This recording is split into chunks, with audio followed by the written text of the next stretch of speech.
Hello everyone, myself Kirti and welcome to maths learner. अगर आप BSc के student हैं तो ये चैनल आपके लिए काफ़ी हेल्पफुल होगा, स्पेशली अगर आप एनयू के स्टूडेंट हैं। इस चैनल पर आपको एनयू के सारे प्रीवियस ईयर क्वेश्चंस के सॉल्यूशन मिल जाएंगे। अगर आप लोग के पास एनयू के प्रीवियस ईयर क्वेश्चन अवेलेबल नहीं है तो आप लोग मेरे टेलीग्राम चैनल को ज्वाइन कर सकते हैं, जिसका लिंक आपको डिस्क्रिप्शन बॉक्स में मिल जाएगा। वीडियो को एंड तक ज़रूर देखें, क्योंकि मैं जो भी क्वेश्चन आज करवाने जा रही हूँ वो काफ़ी इंपॉर्टेंट है। अगर वीडियो पसंद आए तो उसे लाइक करें, अपने दोस्तों के साथ शेयर करें और मेरे चैनल को ज़रूर सब्सक्राइब करें। तो पिछले वीडियो में हम लोगों ने सेक्शन ए कंप्लीट कर लिया था, सेक्शन बी कंप्लीट कर लिया था और आज हम लोग सेक्शन सी स्टार्ट कर रहे हैं। तो देखते हैं सेक्शन सी का फर्स्ट क्वेश्चन क्या है हमारा।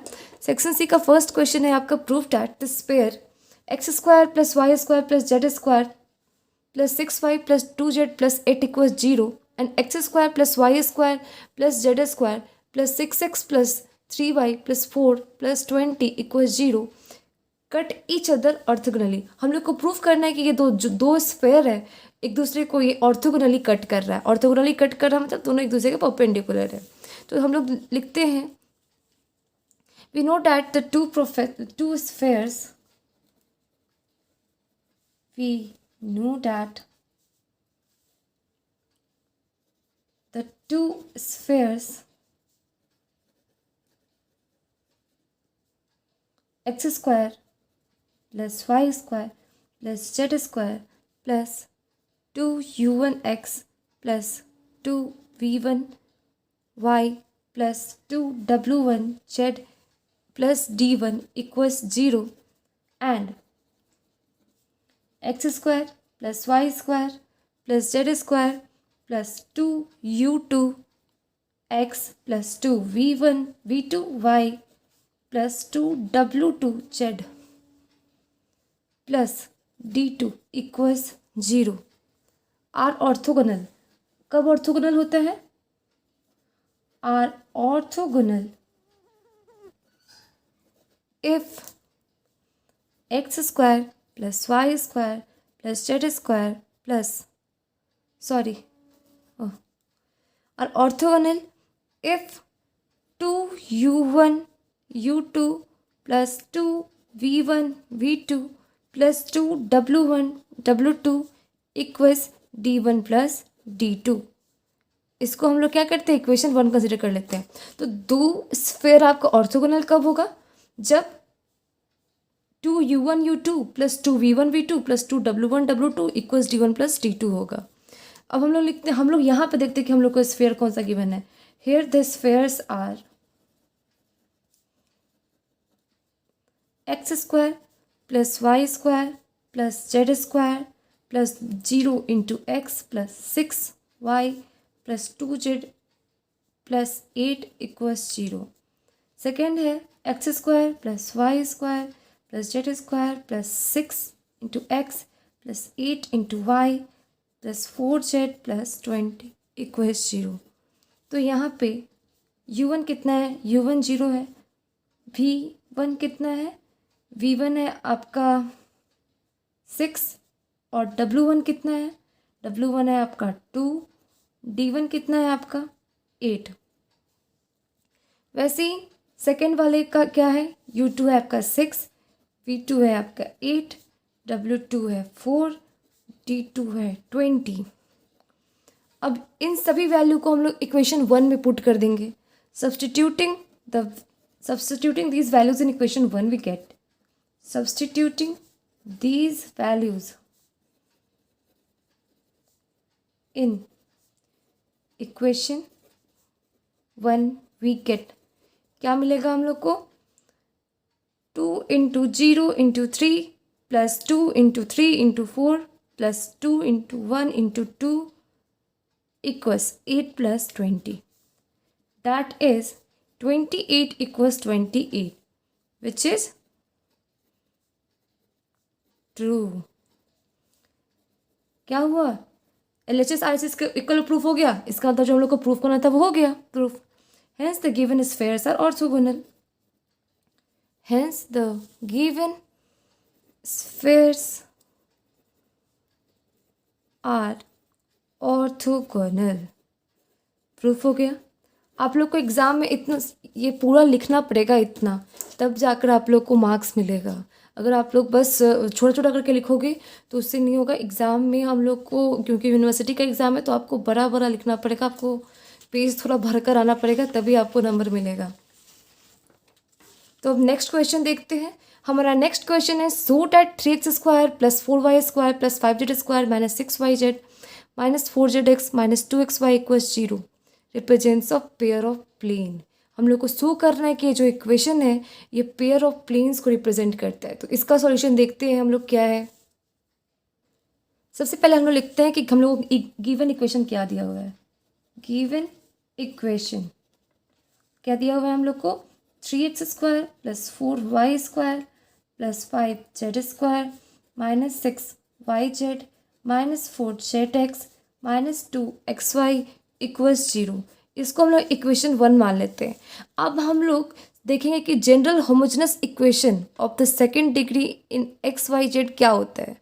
देखिए, the general homogeneous equation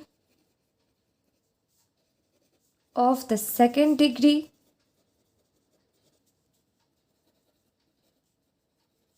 in x y z is क्या होता है, ax² + by² + cz² + 2fyz + 2gzx + 2hxy = 0। इसको हम लोग इक्वेशन सेकेंड मान लेते हैं। अब हम लोग दोनों के कोफिशिएंट को कंपेयर करेंगे।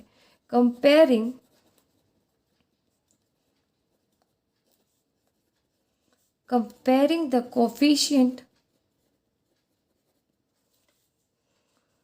of 1 and 2,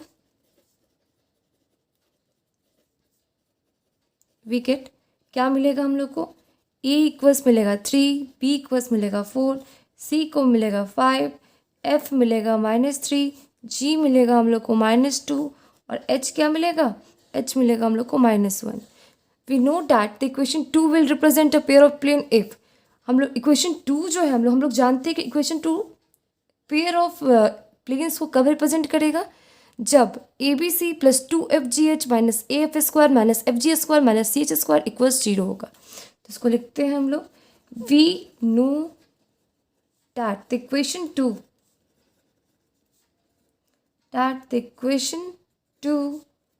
will represent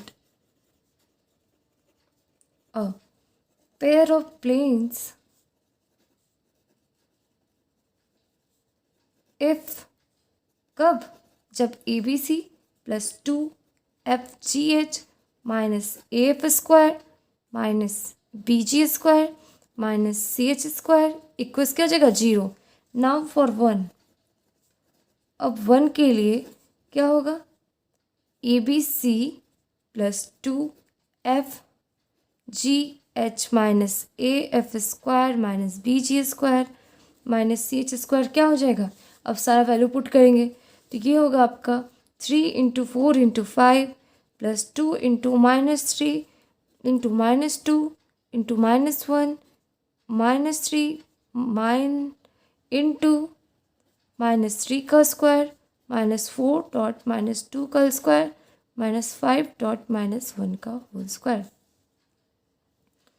तो जब हम लोग उसे सॉल्व करेंगे तो लास्टली हम लोग को फाइनली हम लोग को क्या आ जाएगा, हम लोग को फाइनली सॉल्व करने पे 0 आएगा। ठीक है, तो उसके बाद हम लोग लिख देंगे, क्या लिखेंगे, hence the given equation represent a pair of plane, hence the given equation represents a pair of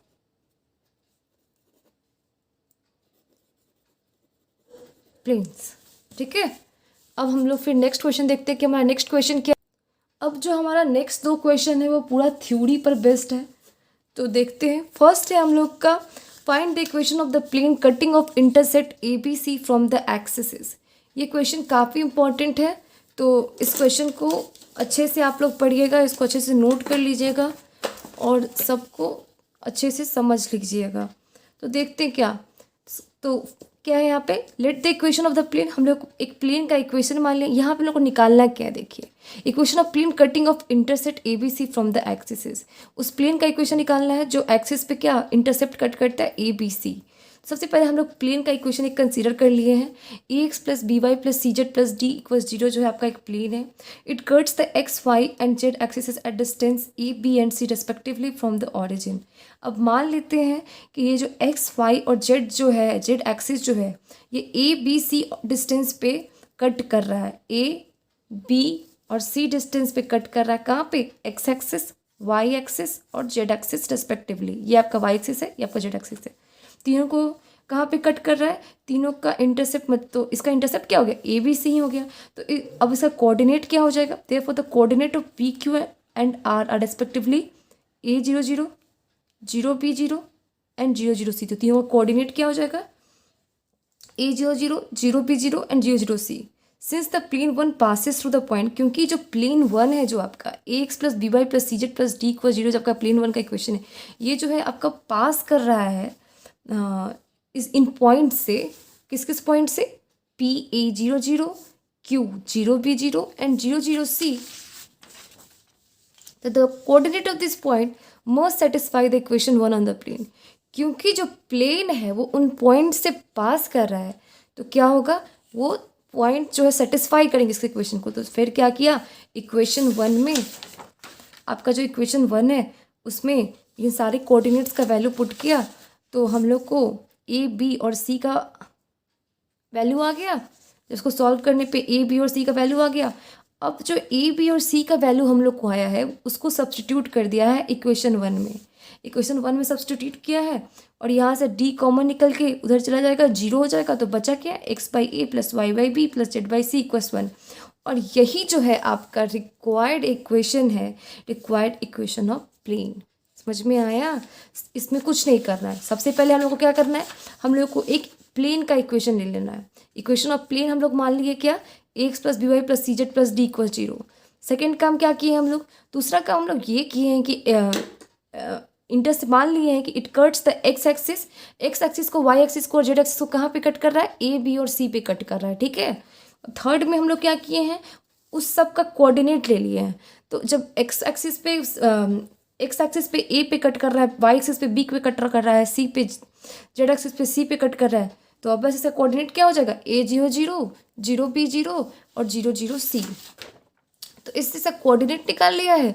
उसके बाद क्योंकि वो जो प्लेन है उन पॉइंट से क्रॉस कर रहा है, इस वजह से क्या करेगा, जब हम लोग पॉइंट्स का वैल्यू प्लेन में डालेंगे तो उसको सेटिस्फाई करेगा। तो यहाँ से आपका ए बी सी का वैल्यू आ गया और जो आपका ए बी सी का वैल्यू आया है उसको हम लोग क्या करेंगे, उसको सब्सटीट्यूट कर देंगे इक्वेशन वन में। तो जो हम लोग को रिक्वायर्ड इक्वेशन जो हम लोग का आएगा, यही हम लोग का प्लेन का इक्वेशन है। ठीक है, काफ़ी ईजी था ना। अब हम लोग नेक्स्ट क्वेश्चन देखते हैं। नेक्स्ट क्वेश्चन जो है आपका वो है, find the angle between two lines whose direction cosines L1 M1 N1 and L2 M2 N2 are given। हम लोग को वैसे लाइन का दो लाइन का एंगल निकालना है जिसका हम लोग को डायरेक्शन कोसाइन दिया, मतलब डायरेक्शन कोसाइन की जब दिया रहेगा तो हम लोग एंगल कैसे निकालते हैं उसका हम लोग फॉर्मूला निकालना है। पर इसका आपका ये पूरा डेरिवेटिव है आपको कि कैसे निकालते हैं। तो देखिए, let the given line in the space be A B and AC whose direction cosine are L1 M1 N1 and L2 M2 N2 respectively। ये जो ABC आपका लाइन है, मान लिया है क्या कि ये जो AB और AC जो दो लाइन है दोनों का डायरेक्शन क्या है, AB का डायरेक्शन कोसाइन मान लिया है आपका L1 M1 N1 और आपका AC का मान लिया है L2 M2 N2। In order to find angle theta between AB and AC, consider the radius vectors OP and OQ drawn from the origin and parallel to AB and AC respectively। Parallel to AB and AC respectively, क्योंकि हम लोग को क्या, in order to find the angle theta, हम लोग को क्या निकालना है, एंगल थीटा निकालना है between AB and AC। Consider the radius vector OP and OQ। OP और OQ क्या मान लिया है, रेडियस वेक्टर मान लिया है, ड्रॉन फ्रॉम द ऑरिजिन। कहाँ से ड्रॉ किया गया है, ऑरिजिन से ड्रॉन किया गया है। And parallel to AB and AC, A B और ए सी का क्या है, पैरेलल है रेस्पेक्टिवली, मतलब ए बी के पैरेलल ओ पी है और ए सी के पैरेलल क्या है आपका ओ क्यू है। समझ में आ रहा, देखिए ए बी के पैरेलल क्या है, ओ पी है और ए सी के पैरेलल आपका ओ क्यू को ड्रॉ किया गया है रेडियस वेक्टर को। Let P and Q be respectively x1 y1 z1 and x2 y2 z2. Obviously OP and OQ have the same direction as AB and AC, and hence the angle POQ is theta. Join P and Q, let OP equals, अब हम लोग क्या किया, हम लोग करेंगे P और Q को ज्वाइन कर देंगे, OP को नेम दे देंगे R1 और OQ को नेम दे देंगे R2. From P draw PM perpendicular to the axis of Z. अब क्या करेंगे, P से हम लोग Z एक्सिस पे एक परपेंडिकुलर ड्रॉ करेंगे जिसका नाम हम लोग PM दे देंगे. उसके बाद है आपका परपेंडिकुलर, देन OM इक्वल्स क्या हो जाएगा, Z1. OM क्या हो गया, OM. OM का मेजरमेंट क्या है, Z1 है आपका. और एंगल MOP क्या है, गामा 1. एंगल MOP को हम लोग क्या मान लिए हैं, गामा 1 मान लिए हैं. MOP को क्या मान लिए हैं, गामा 1 मान लिए हैं. अब from right angle triangle OMP, अब किस ट्रायंगल में हम लोग को काम करेंगे, इस ट्रायंगल में, ट्रायंगल OMP में काम करेंगे. तो कॉस गामा 1 क्या होगा, कॉस गामा 1 हो जाएगा आपका OM बाई OP. तो OM क्या माने हुए, OM हम लोग माने हैं Z1. तो क्या हो जाएगा, Z1 बाई R1 हो जाएगा, होगा ना. फिर नेक्स्ट देखिए आगे, उसी तरह से हम लोग x1 का निकाल लेंगे. x1 क्या हो जाएगा, L1 R1. जैसे देखिए N1 क्या कर दिया, Z1 बाई R1, और फिर Z1 इक्वल्स N1 R1 कर दिया. उसी तरह से हम लोग x1 निकाल लेंगे, y1 निकाल लेंगे, x2 निकाल लेंगे, y2 निकाल लेंगे, z2 निकाल लेंगे. और हम लोग पहले से जानते हैं क्या कि L1 square plus M1 square plus N1 square क्या होता है, 1 होता है. और L2 square plus M2 square plus N2 square क्या होता है, वो भी 1 होता है. तो फिर यहाँ पे क्या कर दिए, x1 square plus y1 square plus z1 square equals r1 square and x2 square y2 square plus z2 square equals r2 square. ये सब हम लोग क्या है पहले से जानते हैं. अब क्या, नाउ PQ स्क्वायर, PQ का स्क्वायर क्या होगा, देखिए PQ का स्क्वायर क्या होगा, x2 माइनस x1 का whole square, y2 minus y1 का whole square plus z2 minus z1 का होल स्क्वायर होगा. देखिए है ना आपका, x1 माइनस x2 लिखिए, x2 माइनस x1 लिखिए, बात बराबर ही है आपका. तो PQ का स्क्वायर आपका यहाँ पे निकला. उसके बाद क्या कर रहा है जो, अब अच्छा ये देखिए, इसी में आपका जो x1 square plus y1 square अब क्या करेगा यहाँ पे, इसका देखिए क्या आया, इसको एक्सपैंड करने पे x1 square plus y1 square plus z1 square plus x2 square plus y2 square plus z2 square minus 2 times of x2 plus y1 y2 plus z1 z2. अब क्या कर रहा है, अब सबका वैल्यू पुट कर रहा है. आपने जो x1 का क्या निकाला था, यहाँ पे x1 का वैल्यू क्या निकाला था, x1 का वैल्यू निकाला था L1 R1. वही सब वैल्यू को क्या कर रहा है, अब हम लोग यहाँ पे पुट कर रहे हैं. पुट करने के बाद हम लोग फिर बाई ट्रिगोमेट्री यहाँ से कॉस थीटा का वैल्यू निकाल लेंगे, क्योंकि हम लोग को यहाँ पे थीटा ही तो निकालना है, एंगल बिटवीन टू लाइन्स निकालना है. तो हम लोग को थीटा निकालना है. तो फिर यहाँ पे कॉस थीटा इक्वल्स क्या किया, OP square. Cos theta square क्या होगा, OP स्क्वायर. ये देखिए OP क्या है, OP square plus OQ square minus PQ square. OP square plus OQ square minus PQ square by 2OP OQ. Cos theta का ये फॉर्मूला होता है. फिर यहाँ पे सबका जो OP का जो वैल्यू है वो पुट कर दिया, OQ का वैल्यू पुट कर दिया, PQ का वैल्यू जो हम लोग को आया वो पुट कर दिया. और सब कुछ पुट करने के बाद लास्ट ही जब आप सॉल्व करोगे तो आपको फाइनली आपको आ जाएगा cos theta equals L1 L2 plus M1 M2 plus N1 N2. और यही हम लोग का क्या है, रिक्वायर्ड एंगल है, एंगल बिटवीन टू लाइन्स उस डायरेक्शन को science L1 M1 N1 and L2 M2 N2. ये क्वेश्चन भी काफ़ी इंपॉर्टेंट है और इसका रिजल्ट भी काफ़ी इंपॉर्टेंट है. इसके रिजल्ट को यूज़ करके देखिए, हम काफ़ी सारा क्वेश्चन आता है इसके रिजल्ट को यूज़ करके बनाने के लिए. तो इस तरह से हम लोग का सेक्शन C कंप्लीट हो गया और इसी तरह से हम लोग का 2020 का क्वेश्चन पेपर कंप्लीट होता है. अब नेक्स्ट वीडियो में हम लोग 2019 का क्वेश्चन बनाएंगे. तो अभी के लिए इतना ही.